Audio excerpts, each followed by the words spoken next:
ठाकुर जी का दूसरा रूप क्या है? चैतन्य। क्या है? चैतन्य। ठाकुर जी चैतन्य है। उनके प्रति जड़ भाव कभी मत रखो। एक प्रकार से यह भी है कि सत भाव में स्थिति तभी बनेगी जब दूसरा भाव आपके चित्त में होगा। क्या? चैतन्य। अगर आपका चैतन्य भाव है तो सत्य भाव अपने आप बन जाएगा। अगर चैतन्य भाव ठाकुर जी के प्रति नहीं है तो सत भाव लाना बहुत मुश्किल है। चैतन्य का मतलब क्या होता है? ठाकुर जी जड़ नहीं है, ठाकुर जी पाषाण नहीं है, ठाकुर जी मूर्ति नहीं है, ठाकुर जी धातु के नहीं है। ठाकुर जी चैतन्य, हमारी आपकी भांति चैतन्य है। और ये चैतन्य स्थिति केवल अपने ठाकुर जी में बन रही है तो भी गलत है, सब में बननी चाहिए। अरे कहां तक कहें, चित्र के ठाकुर जी जब देखो तो चित्र के ठाकुर जी में भी चैतन्य भाव आना चाहिए। एक बाबा रोने लगे चित्र देख करके, बोले कहा भयो मुझे बहुत पीड़ा लगे, काहे को? ठाकुर जी ऐसे पैक कर दिए, आगे ग्लास लगा दियो, पीछे फ्रेम लगा दियो, वहां में भीतर ठाकुर जी बंद कर दिए। बेचारे लीला करवे कैसे जाते होंगे, कांच फोड़ के तो जाएंगे नहीं। उनकी चैतन्य स्थिति है ठाकुर जी के प्रति चैतन्य। और एक बात यह निश्चित है कि चैतन्य स्थिति आपकी स्वतः अगर प्रकट होने लग जाए तो सेवा सीखनी नहीं पड़ेगी, सेवा आ जाएगी, अपने आप आने लगेगी, अपने आप भाव आने लगेगा। चैतन्य, ठाकुर जी के प्रति चैतन्य भाव रखो। और तीसरा फल है सत्य ठाकुर जी, चैतन्य ठाकुर जी, ये दोनों चित्त में यदि व्यवस्थित हो गए तो तीसरा फल मिलेगा। क्या? आनंद। आनंद की अनुभूति कराएंगे। सच्चिदानंद रूपाय विश्वोत्पत्त्यादि हेतवे। शाम को उत्सव में जबरदस्ती मत नाचा करो। एक बात हम निवेदन करें, पता चली कोई तेज रिदम का कोई भजन है, अब तो हमको उठना ही है, अब तो हमको नाचना ही नहीं, तब तक मत नाचो जब तक आपका रोम रोम कहने नहीं लग जाए कि नहीं नृत्य करना ही है। और यदि 7 दिन निकल गए और आप यूं सोचे महाराज जी रोम रोम कह ही नहीं रहे थे, पास में सरोवर है वहां में जाके कूद जाइयो, आपको रोम कह ही नहीं रहो कि नृत्य करो। दोनों बात है, जब तक रो रो कहे नहीं तब तक नृत्य करना नहीं, और रो कह नहीं रहा है तो भैया जाओ चुल्लू भर पानी में डूब जाओ। इतनी कथा है रही है, इतना सत्संग चल रहा हो, इतना बड़ा उत्सव, तब भी तुम्हारे रो फड़क नहीं रहे। आनंद, ये आनंद कब प्रकट होता है? जब सत्य और चैतन्य स्थिति ठाकुर जी के चित्त में आ जाती तब आनंद। हमारे गुरुदेव कहते हैं सत्य परमात्मा को जिस दिन चैतन्य मानना प्रारंभ कर दोगे उसी दिन आनंद प्रकट होने लग जाएगा। सत्य परमात्मा को चैतन्य मानो, उसी दिन से आनंद। सच्चिदानंद रूपाय और विश्वोत्पत्त्यादि हेतवे, विश्व की उत्पत्ति पालन संहार के जो हेतु हैं। तापत्रय विनाशाय, 3 प्रकार के तापों का जो विनाश करते हैं। इस बात पर मैं बहुत जोर देता हूं कि ठाकुर जी शरणागतियों के कभी संकट दूर नहीं करते। बहुत ध्यान से सुनिएगा, भगवत शरणागतों के कभी संकट दूर नहीं होते। तो क्या होता है? संकट से जूझना आ जाता है, संकटों से लड़ना आ जाता है, संकटों में कैसी बर्ताव करना वो आप सीख जाते हो। ये भगवत शरणागति से होता है। आप भजन कर रहे हैं और उसके पीछे अगर आपका भावना ऐसी है कि ये संकट क्यों नहीं जा रहे मेरे जीवन से, इसलिए भजन मत कीजिए। भजन करने से संकट जो आते हैं उनको अब देखो, स्कूल पढ़ने जाते हो, टीचर पढ़ाते हैं। अब आप ये कहो एग्जाम पेपर लेकर के टीचर सुनो हमारे पिताजी फीस भरते हैं आपकी, आपको जो वेतन मिलता है हमारे पिताजी देते हैं आपको, तो प्रश्न का उत्तर नहीं आ रहा, बताओ हमें। टीचर क्या करेगी? स्केल लाओ बड़ा वाला, हाथ आगे कर। क्यों? अरे भाई ये परीक्षा है, इसका मतलब ये थोड़ी है कि तुम हम यहां पे ये कहोगे हमारे पिताजी वो देते हैं तो हमको उत्तर बताओ। परीक्षा तो देनी ही पड़ेगी।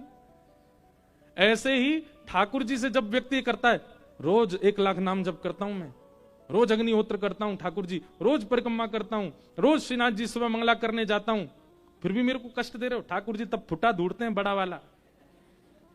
अरे संकट जीवन में आ रहा है भैया, उससे जूझना सीख। ये परीक्षा है, परीक्षा तुझे पार करनी होगी। इसका मतलब ये थोड़ी कि तुम मोते गुहार लगावे, मैं इतनी इतनी आप पे पूजा करता हूं, आप कुछ नहीं कर रहे हो। और एक और बात याद रखिएगा, कई बार ये परीक्षाएं तब ज्यादा होती हैं जब आप भगवत सन्मुख होते हो। आप जब तक भगवत विमुख थे, यहां काय को खड़े हैं भैया सब लोग, आप ये जो लोग भीड़ खड़ी है यहां पे, ओ भैया सुनो रे, ये जो यहां लोग खड़े हैं, आप लोग बैठ जाओ ना, कहीं स्थान मिल जाए। यहां खड़े कब तक रहोगे? अब लेट आओगे तो लेट ही पाओगे भैया। ये सब सुबह तक आके बैठ गए तो ही मिल गए, जहां जहां स्थान मिले सब बैठ जाओ। सच्चिदानंद, हाँ, तापत्रय विनाशाय। ठाकुर जी कष्ट दूर नहीं करते, ठाकुर जी कष्ट से जूझना सिखा देते हैं, कष्टों से लड़ना सिखा देते हैं, कष्ट का सामना, परीक्षा देना सिखा देते हैं ठाकुर जी। ये ठाकुर जी का स्वरूप है, ये ठाकुर जी का स्वभाव है।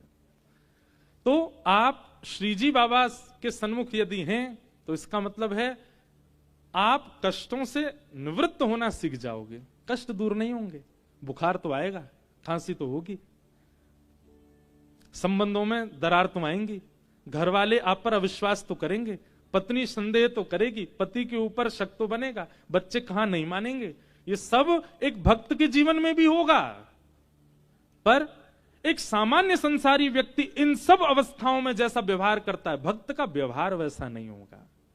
भक्त का व्यवहार सामान्य होगा, भक्त का व्यवहार भक्ति भाव वाला होगा।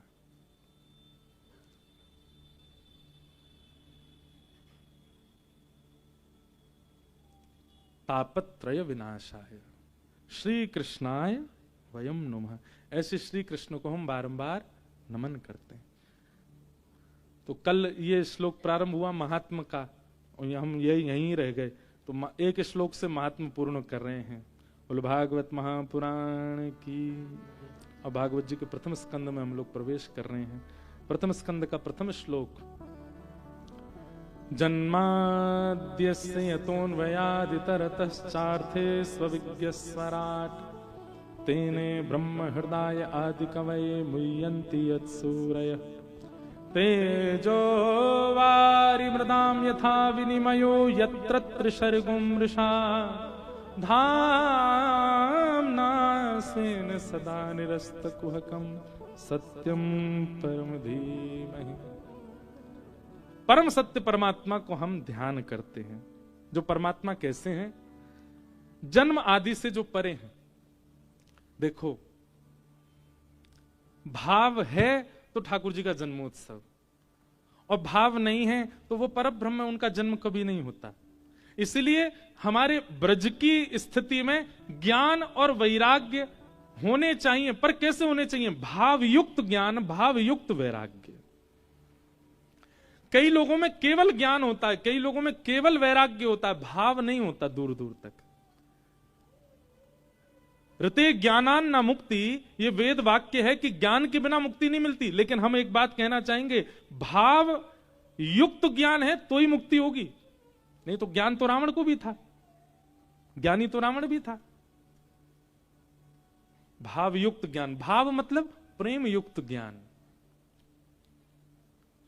कथा से हम क्या सिखाना चाह रहे हैं? इस उत्सव का उद्देश्य, परसों प्रेस कॉन्फ्रेंस में हमसे पूछ रहे, महाराज जी इसका उद्देश्य क्या है? ये जो आप करते हो, आपके घर के ठाकुर जी अपने घर में ही कर लो उत्सव, जगह जगह जाके क्यों करते हो? हमने कहा देखो, उद्देश्य निजी तो बहुत सारे हैं, पर अगर सबके लिए पूछो तो एक उद्देश्य है। क्या? कि हम सेवा करते हैं, हम उत्सव मनाते हैं, उससे हम युवाओं को ये बताना चाह रहे हैं कि संसारी नृत्यों में, संसारी गायनों में आप लोगों को सुख मिलेगा, पर यहां उत्सवों में आकर के 7 दिन 7 क्षण के समान बीत जाएंगे, यहां आनंद प्राप्त होगा। संसारी सुख जब व्यक्ति भोगता है, रात भर नाचता है और फिर दिन में उठता नहीं है। यहां देखो, रात में नाचे हम कितने बजे तक? 10 बजे तक, 10:30 बजे तक नाचे। उसके बाद जाके प्रसाद पाया, फिर जाकर के सबसे मीटिंग करी, फिर अध्ययन किया, 2 बजे सोए, 5 बजे उठ गए, स्नान ध्यान करके तैयार करके मंगला में, वो सब बालक, सब युवा आए थे मंगला में। संसारी नृत्यों में सुबह उठने का अवकाश नहीं होता, सुबह उठो ही ना जाए महाराज, सोन दो। पर उत्सव में यहां पे देखो आप लोग 7 दिन बाद पता क्या होगा, नाक से गरम गरम हवा निकलेगी, कानन से गरम गरम हवा निकलेगी, आंख लाल पड़ जाएंगी, लेकिन तब भी प्रसन्न, वो चित्त में एक आनंद उत्साह बढ़ रहा होगा। इस बात का प्रमाण देने के लिए उत्सव होता है कि संसारी सुख फीका है भगवत उत्सवों के आगे। इन उत्सवों के आगे अब मैं अपने घर में ही कर लूं, अपने लाल जी को उत्सव कमरा में बैठ कर लूं, वो तो वहां में बढ़िया मेरा खर्चा कम होएगा। पर ये इतने व्यवस्था करके क्यों करना है, आज के युवाओं को बतावे के लिए कि ये है आनंद। प्राण हमारा वहां बसत है, प्राण हमारा वहां बसत है, प्राण हमारा वहां बसत है, प्राण हमारा वहां बसत है। यहाँ तो खाली खो, यहाँ तो खाली खो। ये पंक्ति पता किन के लिए, कई बच्चे बेचारे आ नहीं पाए उत्सव में, वो सब उत्सव का दर्शन कर रहे हैं और घर बैठे बैठे यही गा रहे हैं, प्राण हमारा वहां बसत है, प्राण हमारा।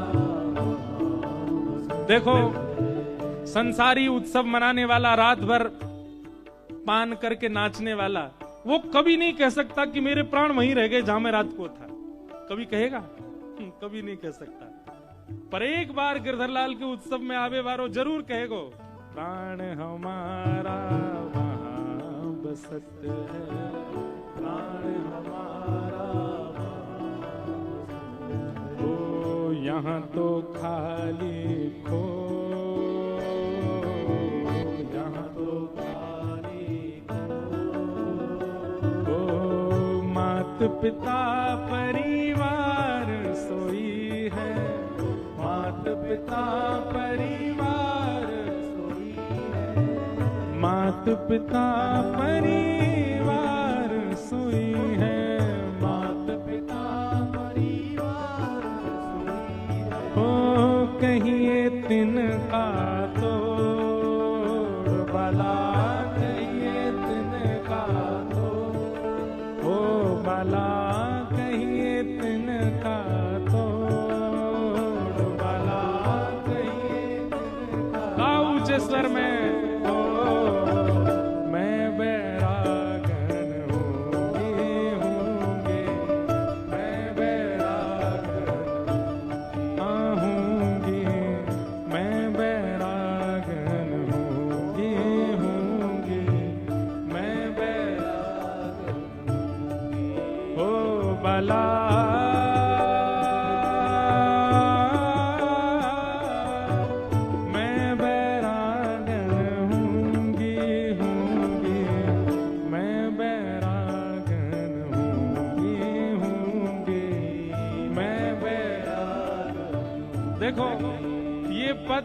ये पद भी मेरा गुरु है, क्योंकि इस पद ने गिरधरलाल जी से बहुत सारे बालकों को जोड़ा है। बहुत सारे बालक तो इसी पद के कारण श्री लाल जी के सन्मुख आए, फिर कथा से जुड़ गए। ये पद सामान्य नहीं है, मीराबाई की वाणी है। ओ बाला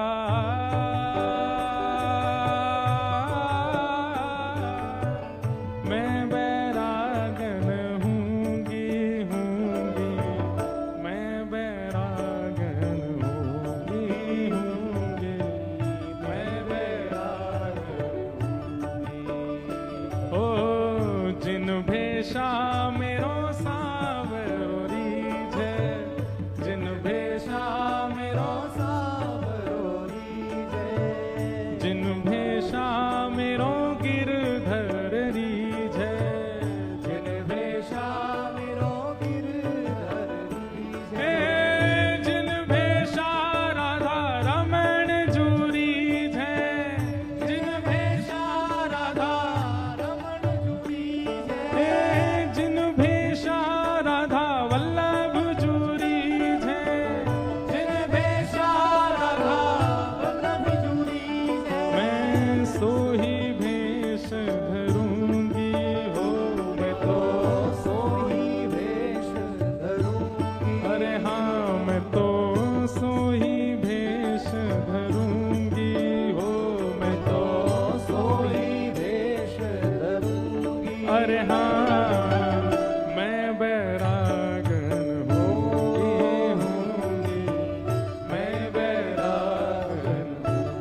कहो तो कुसुमल साड़ी रंगावा, कहो तो कुसुमल साड़ी रंगावा, कहो तो कुसुमल साड़ी रंगावा, कहो तो कुसुमल साड़ी रंगावा। ओ कहो तो भगवान भेष, कहो तो भगवान भेष, कहो तो भगवान भेष, कहो तो भगवान भेष।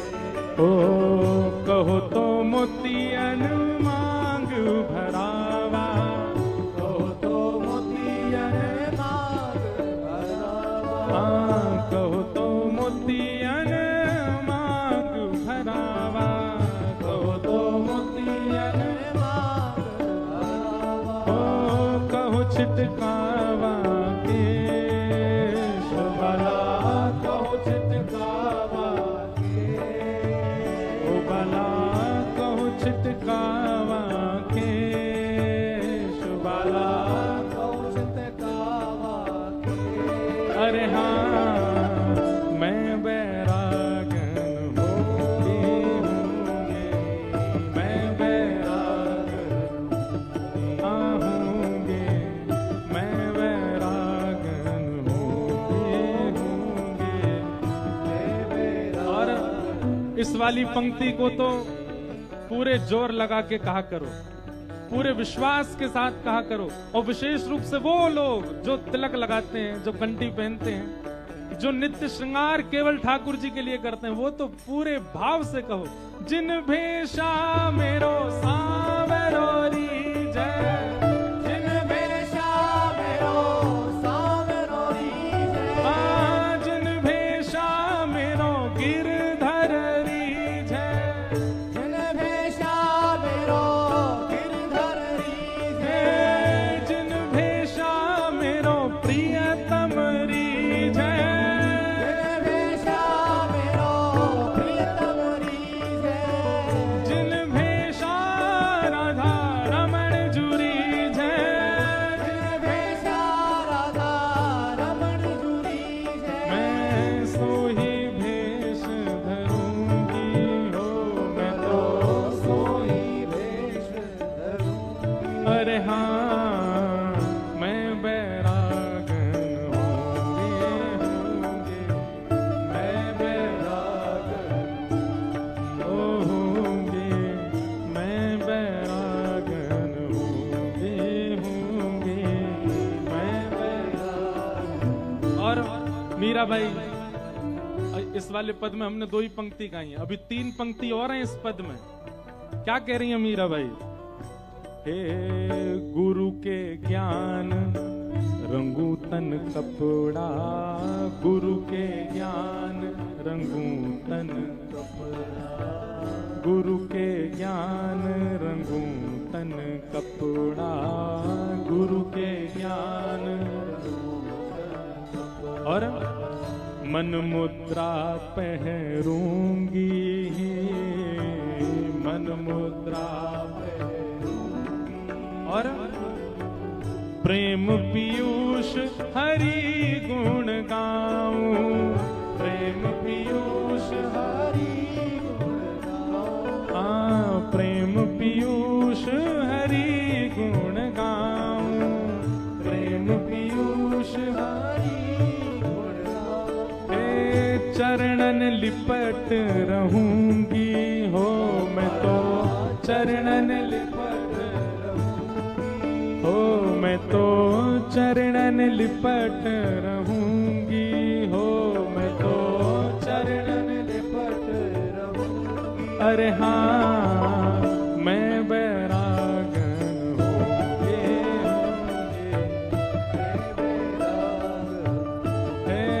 होंगे, मैं बैरागन होंगे, ओ बाला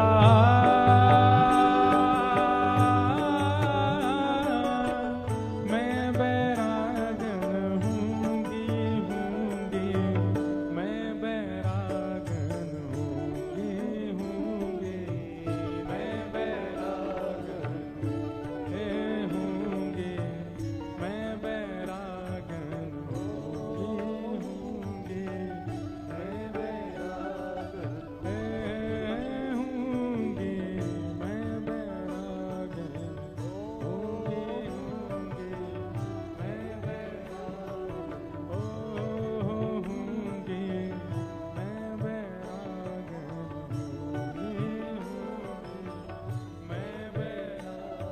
बोल गिरधर लाल प्यारे की, गिरिराज धरण की, श्याम सुंदर श्री यमुने महारानी पूछ री के लौटा की।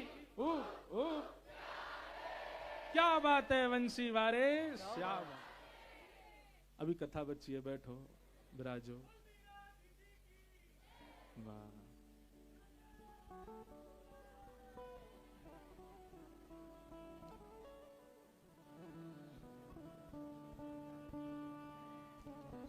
ज्ञान और वैराग्य में शांति से विराज जाओ सब लोग। ज्ञान और वैराग्य में जब तक प्रेम निश्चित नहीं होगा तब तक भाव का उद्दीपन नहीं हो सकता। ज्ञान बहुत जरूरी है, वैराग्य भी आवश्यक है, त्याग भी जरूरी है, पर प्रेम युक्त प्रेम आवश्यक है। ठाकुर जी जन्म आदि से बिल्कुल परे हैं, पर यही ब्रज की लीला में आ जाए, यही श्रीनाथ जी के चिंतन में आ जाए, यही अनेक भावों में आ जाए तो वहां सब श्रेष्ठ हो जाता है। वहां ठाकुर जी जन्म भी ले रहे हैं, वहां ठाकुर जी सबन के संग खेल भी रहे हैं, ठाकुर जी को चोट भी लग रही है, ठाकुर जी को पीड़ा भी हो रही है। निर्गुण निराकार निरीह ब्रह्म जब प्रेम के सांचे में ढलते हैं तब कृष्ण बन जाते हैं। आप यदि प्रेम उपासक नहीं हैं तो आपके लिए वे नारायण रूप में रहेंगे, वे चतुर्भुज रूप में रहेंगे। लेकिन यदि आप प्रेम उपासक हैं तो आपके लिए वो कृष्ण बन करके आएंगे और कृष्ण लीला करेंगे।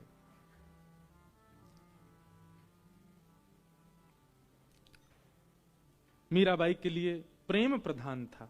क्या मीराबाई को ज्ञान नहीं था? ज्ञान भी था। क्या मीराबाई में वैराग्य या त्याग नहीं है? वह भी है, पर प्रेम प्राधान्य है। प्रेम प्रधान जब होता है तो ज्ञान और वैराग्य सब प्रेम के पोषक बन जाते हैं और उसको पुष्ट करते हैं। इसलिए प्रेम आवश्यक है। और ये बात तो मैंने बहुत कही है, सब जगह प्रसिद्ध हो गई है। प्रेम इंसानों से तो हो ही नहीं सकता। मानवों से केवल आसक्ति होती है, मानवों से केवल आपका आकर्षण होता है, मानवों के प्रति केवल आपका एक मोह हो सकता है, सम्मोह हो सकता है। अगर चित्त में प्रेम प्रकट होगा तो वो श्रीनाथ जी को देख के ही होगा, राधा रमण जी को देख के ही होगा, राधा वल्लभ जी को देख के ही होगा। व्यक्ति विशेष को देख करके हो रहा है तो आकर्षण है। और एक चीज, हाँ, व्यक्ति विशेष में गुरु के प्रति प्रेम हो सकता है, और प्रेम जिससे काम कोसों दूर है वो प्रेम है। नंददास जी का चरित्र आता है।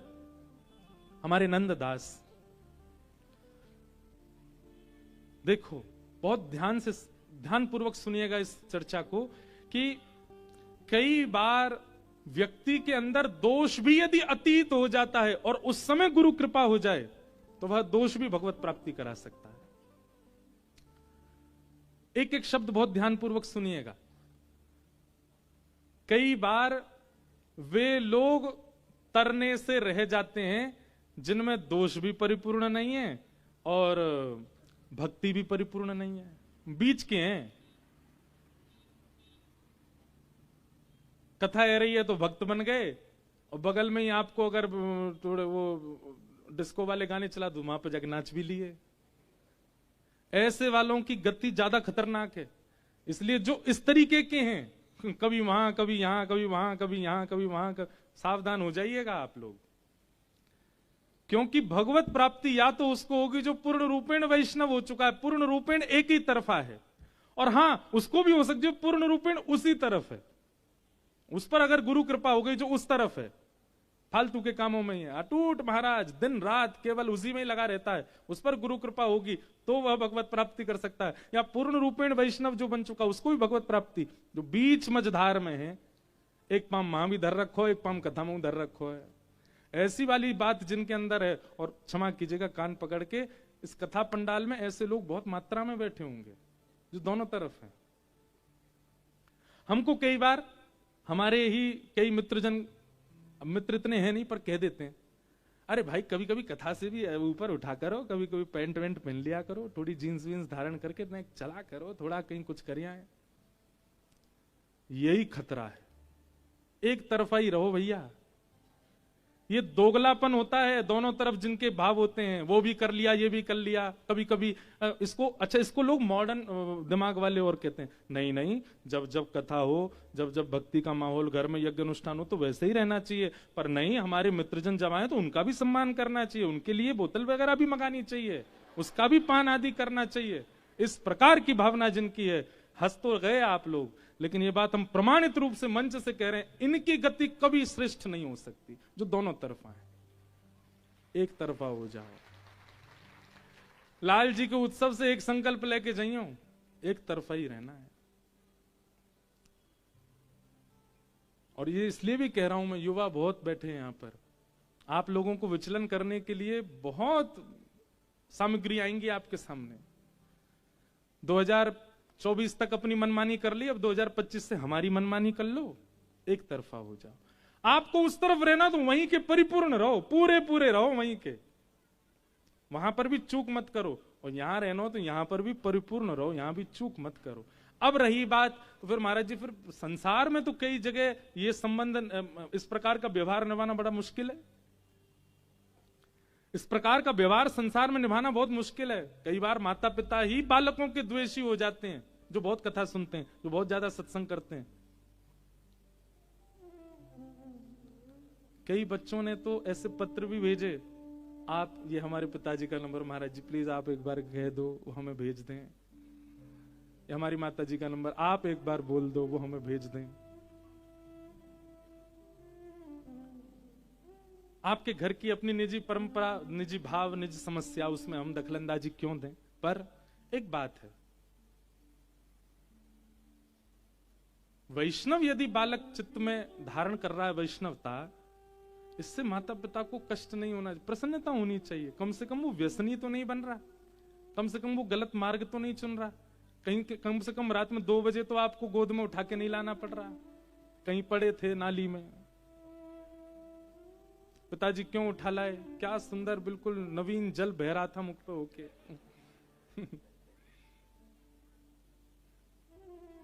गण जन मेरे पैर दबा रहे थे, पता चली गण नहीं थे, वो सूकर थे। ऐसी स्थिति में तो नहीं है बालक। एक तरफा हो जाओ।